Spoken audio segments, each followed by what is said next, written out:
भैया दूज की कहानी। एक बहन के 7 भाई थे। वह उन्हें बहुत प्यारी थी। उसका पति अपने माँ बाप का इकलौता बेटा था, जिसके होने पर की गई मनौतियों को पूरा ना करने से देवता अप्रसन्न थे। क्रुद्ध होकर देवताओं ने पुत्र तथा पुत्रवधू को मार डालने का निर्णय किया। उस बहन को किसी तरह इसका पता चल गया। उसने भावी जीवन में आने वाले दुखों की कल्पना करके उपचार के तरीके सोचकर अपने भाइयों से ससुराल जाने की जिद की। यद्यपि वे बिना बुलाए नहीं भेजना चाहते थे, पर बहन के नाम मानने पर डोली सजाकर भेज दी। उसने अपने पास दूध, मांस तथा ओढ़नी रख दी। थोड़ी दूर जाने पर देवताओं के प्रकोप से डोली का रास्ता सांप ने रोक लिया। बहन तुरंत दूध सांप के सामने रखकर आगे बढ़ गई।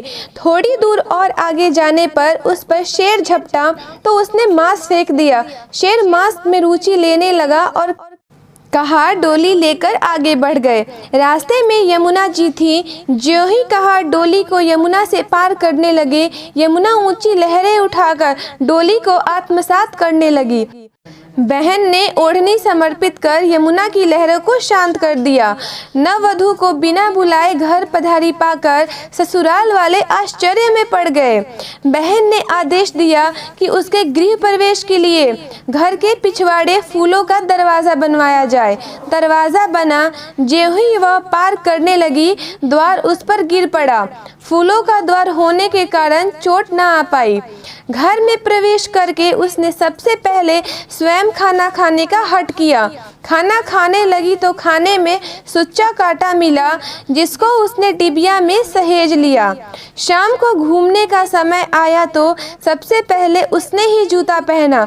जूते में काला बिच्छू था। उसने वह भी उसी डिबिया में सहेज कर रख लिया।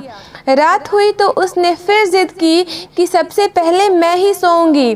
बहू का हर काम के लिए पहला करना यद्यपि किसी को अच्छा नहीं लग रहा था, पर परिस्थितिवश सब हो रहा था।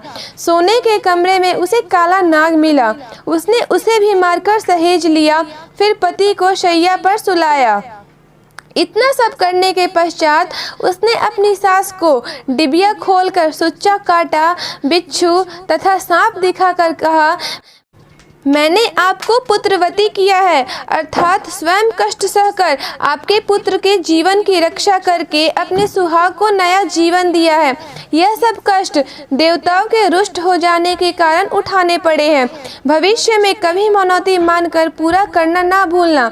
इतना कहकर 7 भाइयों की परम प्यारी बहन भाइयों के साथ पीहर लौट गई और सास ने देवी देवताओं का पूजन करके भाई बहनों के प्रेम की प्रशंसा तथा उसके सुखी होने का आशीष दिया।